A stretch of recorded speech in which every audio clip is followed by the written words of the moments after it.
Come in, and know me better, man. I am the ghost of Christmas present. Look upon me. You have never seen the like of me before. Never. Have never walked forth with the younger members of my family, meaning, for I am very young, my elder brothers born in these later years? I don't think I have. I'm afraid I have not. Have you had many brothers, Spirit? More than 1,800. A tremendous family to provide for. Spirit, conduct me where you will. I went forth last night on compulsion, and I learnt a lesson which is working now. Tonight, if you have aught to teach me, let me profit by it. Touch my robe. Is there a peculiar flavour in what you sprinkle from your torch? There is, my own. Would it apply to any kind of dinner on this day? To any kindly given, to a poor one most. Why to a poor one most? Because it needs it most. Spirit, I wonder you, of all the beings in the many worlds about us, should desire to cramp these people's opportunity for innocent enjoyment. I? You would deprive them of their means of dining every 7th day, often the only day on which they can be said to dine at all. Wouldn't you? I? You seek to close these places on the 7th day, and it comes to the same thing. I seek. Forgive me if I am wrong. It has been done in your name, or at least in that of your family. There are some upon this earth of yours who lay claim to know us, and who do their deeds of passion, pride, ill will, hatred, envy, bigotry, and selfishness in our name, who are as strange to us and all our kith and kin as if they had never lived. Remember that, and charge their doings on themselves, not us.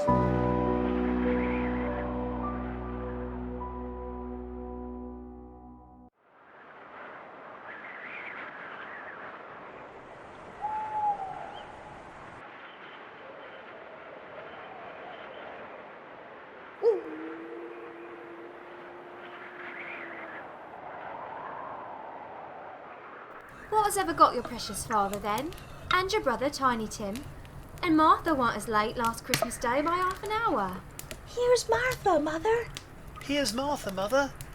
Hurrah! There's such a goose, Martha. Why, bless your heart alive, my dear.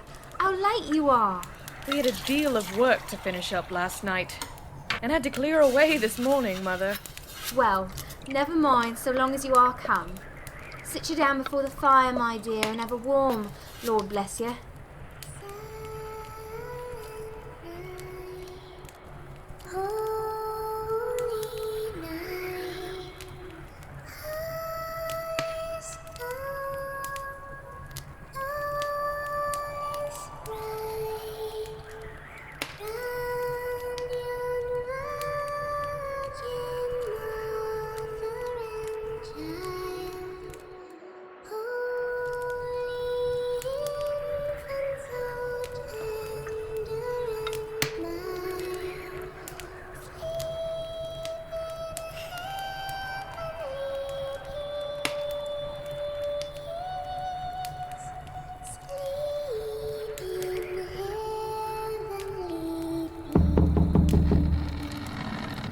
No, there's Father coming. There's Father coming.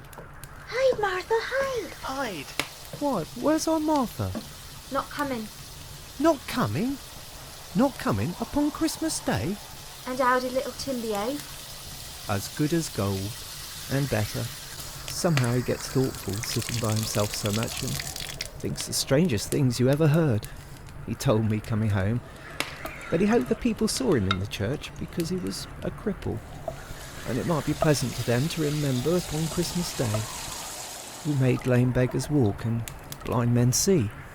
Oh, Christmas tree, oh, Christmas tree, thy leaves are so unchanging. Oh, Christmas tree, thy leaves are so unchanging. Not only green when summer's here, but also when it's cold and drear.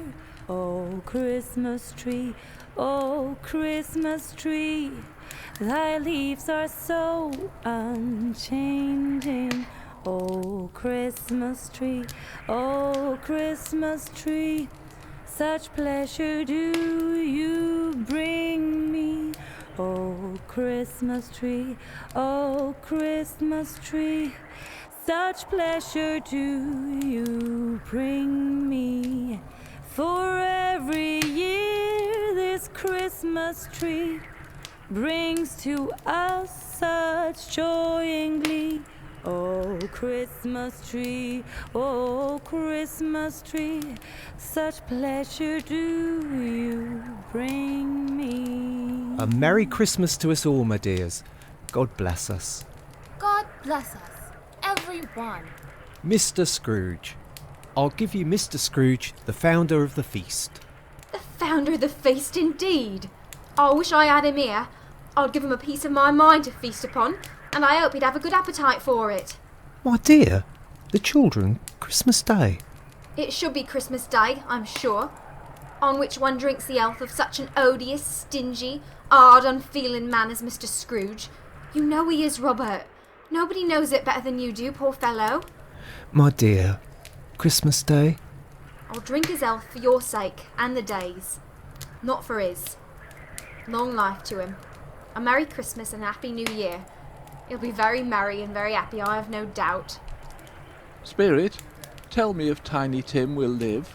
I see a vacant seat in the poor chimney corner, and a crutch without an owner, carefully preserved. If these shadows remain unaltered by the future, the child will die. No, no. Oh no, kind spirit, say he will be spared.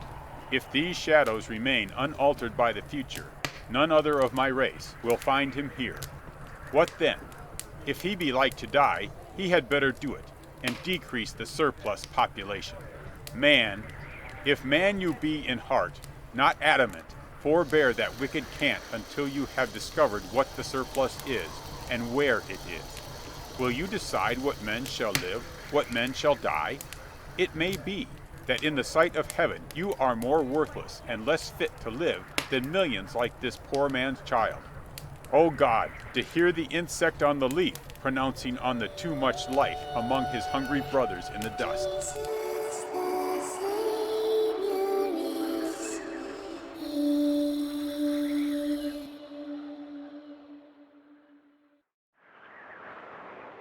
What place is this?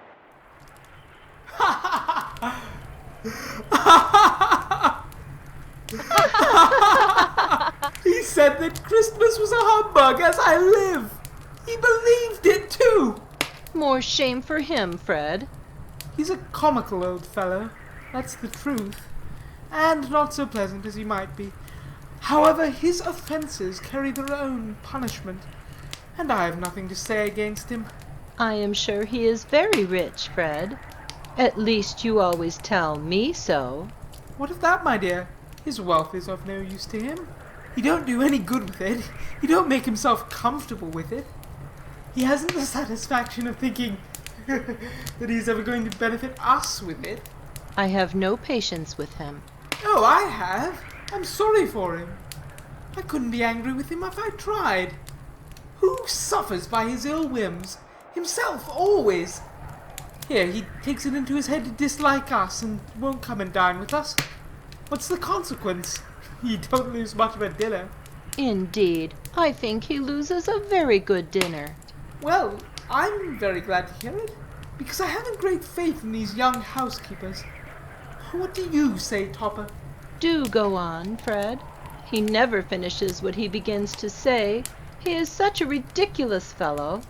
I was only going to say that the consequence of his taking a dislike to us and not making merry with us is, as I think, that he loses some pleasant moments which could do him no harm. I am sure he loses pleasanter companions than he can find in his own thoughts, either in his mouldy old office or his dusty chambers. I mean to give him the same chance every year, whether he likes it or not, for I pity him. He may rail at Christmas till he dies, but he can't help thinking better of it. I defy him. If he finds me going there in good temper year after year and saying, "Uncle Scrooge, how are you?"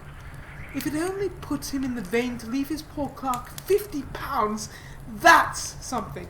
And I think I shook him yesterday. Here is a new game. 1/2 hour, Spirit, only one. I have found it out. I know what it is, Fred. I know what it is. What is it? It's your Uncle Scrooge. He's given us plenty of merriment, I am sure, and it would be ungrateful not to drink his health. Here's a glass of mulled wine ready to our hand at the moment, and I say, Uncle Scrooge. Well, Uncle Scrooge.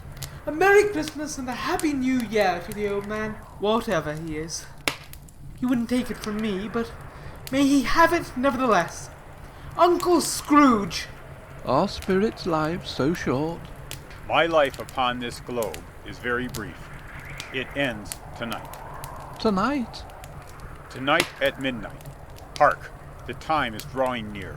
Forgive me if I am not justified in what I ask, but I see something strange and not belonging to yourself protruding from your skirts.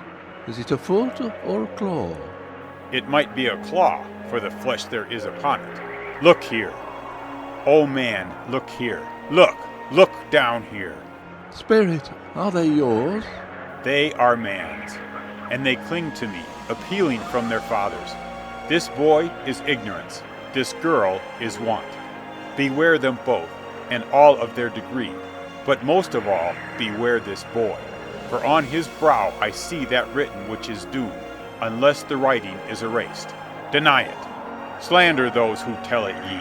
Admit it for your factious purposes, and make it worse, and bide the end. Have they no refuge or resource? Are there no prisons?